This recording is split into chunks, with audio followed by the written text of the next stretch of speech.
প্রথমে আপনারা ভিডিওটি দেখুন। দেখুন এটা আমার যে ফেসবুক আইডি, এখানে আমি একটি ডিপি পোস্ট করেছি। ডিপির মধ্যে দেখুন নভেম্বর 11, 2023 একটা ডিপি পোস্ট করেছি, সেটা আমার সর্বপ্রথমে ডিপিটি আটকানো আছে। এখানে দেখুন 23 ঘন্টা আগে একটি ফটো পোস্ট করেছে আমার ফ্রেন্ড, 23 ঘন্টা আগে, একদিন আগে, দুদিন আগে, এগুলো ফ্রেন্ডে আমাকে ফটো ট্যাগ করেছে। এই ফটো আমি রাখতে পারবো আমার টাইম লাইনে আমার মতন করে।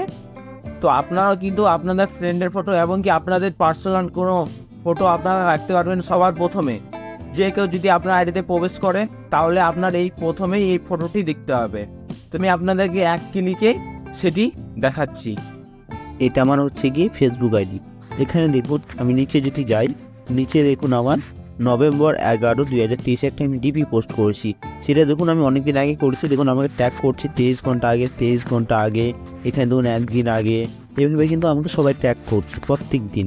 তো দেখুন আমার আইডিতে যদি কেউ প্রবেশ করে সেই সময় কিন্তু আমার ফটো দেখতে পাবে না, এবং কি আমার ফটো দেখতে পাবে কিন্তু সে আমার প্রোফাইলে গিয়ে তবে অল ফটোতে ক্লিক করে ফটো দেখতে পারবে, কিন্তু আমার ডাইরেক্ট ফটো দেখতে পাবে না। তো এখানে আমি যে পিন পোস্ট করে রেখেছি, যে আমার এতে প্রবেশ করবে সেই কিন্তু পিন পোস্ট থেকে আমার ফটোটি দেখতে পাবে। তো এখানে দেখতে যখন পাবে তাহলে এটা হচ্ছে প্রফেশনাল লাগছে যে আমার একটি ফটো পিন পোস্টে আটকানো আছে, যে টাইম লাইনে অনেক ফটো আমাকে ফ্রেন্ডগুলো ট্যাগ মারছে। এই পিন পোস্টটা করার জন্য আপনাদেরকে কি করতে হবে, সর্বপ্রথম যেই ফটোটি আপনারা পিন পোস্ট করতে চান সেই ফটোটি এখানে থ্রি ডটে ক্লিক করবেন। সেটা যে কারো হতে পারে, আপনার ফ্রেন্ডেরও ফটো হতে পারে, যে আপনার টাইম লাইনে শেয়ার করবে ফটোটি তার ফটোটি করতে পারবেন। এখানে দেখুন ওপরে পিন পোস্ট লেখা আছে, পিন পোস্টে যখনই আপনারা ক্লিক করবেন তখনই এই ফটোটি এখানে আটকে থাকবে। এবার দেখুন এখানে তো নিচে ও তো ট্যাগ করেছে, এবার যদি আমি এটাকে আটকাই দিই এখানে, তাহলে আমার এখানে কি হবে, ডবল ফটো দেখাবে। ডবল ফটো দেখার কারণ হচ্ছে কারণ আমি একটা পিন পোস্ট করে গেছি এবং কি ও টাইম লাইনে শেয়ার করেছে। এটা বেশিরভাগ ক্ষেত্রে হবে আপনার ফটোতে, কিন্তু আপনারা ফটোটি ডিলিট করবেন না, করে দিলে কী হবে, ফটোটি একদম রিমুভ হয়ে যাবে। আর আপনার যদি টাইম লাইনের নিচে থাকে ফটোটি, সেটা যদি আপনি টাইম লাইনের উপরে নিয়ে যেতে চান পিন পোস্ট করে, তাহলে আপনার কী হবে, ওখানেও থাকবে জিনিসটা, এখানেও থাকবে জিনিসটা, মানে এটা আপনার আইডিতে আটকানো থাকবে উপর সাইডে ফটোটি।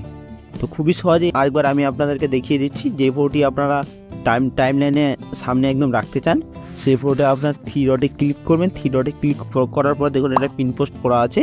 তো আমি অন্য ফটোতে দেখাচ্ছি, এইভাবে আপনাদেরকে দেখাবে। এইভাবে পিন পোস্ট যখন আপনারা ক্লিক করবেন একটু রিফ্রেশ হবে, সেকেন্ডের মধ্যে আপনার ফটোটি সামনে যেয়ে আটকে থাকবে।